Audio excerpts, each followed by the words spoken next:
The screen went black while my finger was still hovering over the save icon. Not a graceful blackout, not a clean death, a violent flicker, a seizure of pixels. Then nothing. I stared at my reflection in the dead glass, my face split by a spiderwebbed crack, keys still warm under my palms. Somewhere behind me, a child laughed, high, unbothered. "Oops." That was all my sister said, one word, tossed like a napkin after a meal. I didn't turn around, I didn't need to. I already knew what I would see.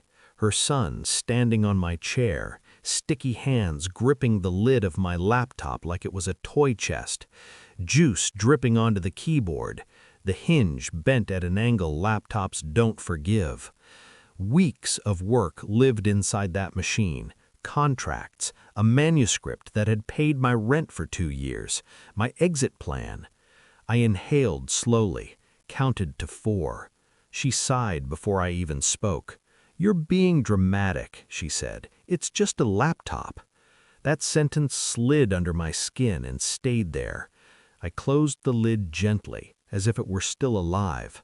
In that moment, something quiet and precise woke up in me. Not anger. Memory.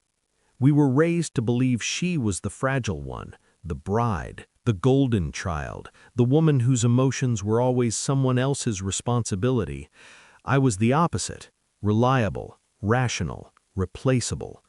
So when I said, calmly, "You'll need to replace it," she laughed, actually laughed. At my wedding budget? Don't be ridiculous. Ridiculous. That word echoed louder than the crack in the screen. I watched her gather her son, already done with the conversation, already rewriting it in her head. In her version, I was petty, unreasonable, difficult. In my version, this wasn't new. She had always taken, borrowed money and forgot, promised favors and vanished, smiled while crossing lines, then cried when anyone noticed. Her wedding was in 3 weeks, a destination venue, white roses, speeches rehearsed like theater, and suddenly, with the weight of my ruined laptop in my bag, I realized something else had been destroyed, the illusion that she didn't know exactly what she was doing. That night, I lay awake replaying the word ridiculous. It threaded itself through older moments, her borrowing my credit card, her forgetting to invite me to dress fittings, her calling me cold when I stopped fixing her mistakes.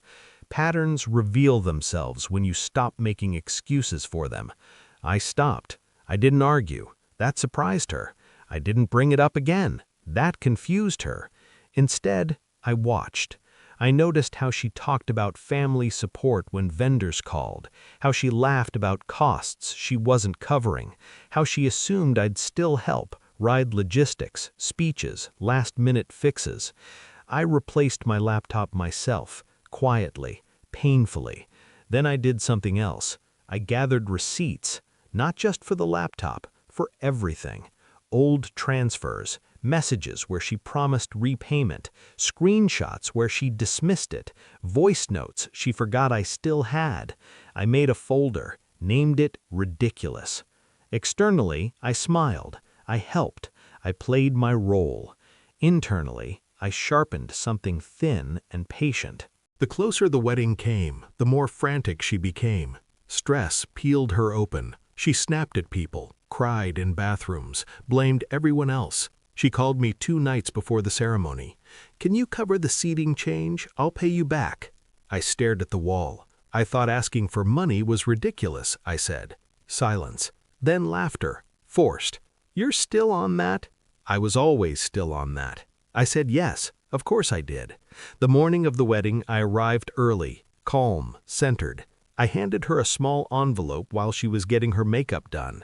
"What's this?" she asked, distracted. "Something you dropped," I said. She opened it.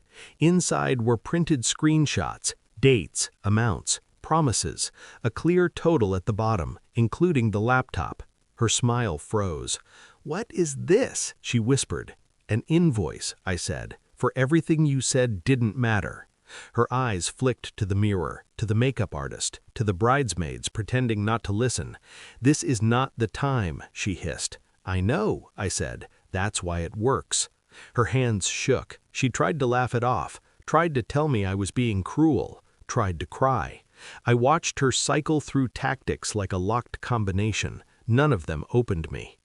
At the reception, during the speeches, I stood when it was my turn. She looked relieved. I smiled. "I just want to say," I began, voice steady, "that family means accountability." A pause. Some guests laughed softly. I continued, that love doesn't mean absorbing damage quietly, and that respect isn't optional. Her head snapped toward me. I reached into my pocket and placed the envelope on the head table. "I hope today you receive everything you've given." Her face collapsed. Not tears, not yet. Understanding. She stood up, chair scraping loudly, and hissed my name like a threat. Her voice cracked. The room went still. She unraveled in front of everyone, crying, shouting, accusing. I didn't respond. I sat down. Power doesn't need volume. I left before the cake was cut. Outside, the air was cool, clean, untouched by excuses. My phone buzzed, messages stacked up, missed calls. I didn't open them. Somewhere behind me, a marriage began under the weight of truths she never wanted spoken.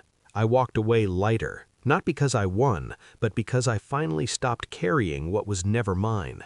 She still thinks I ruined her wedding. She's wrong.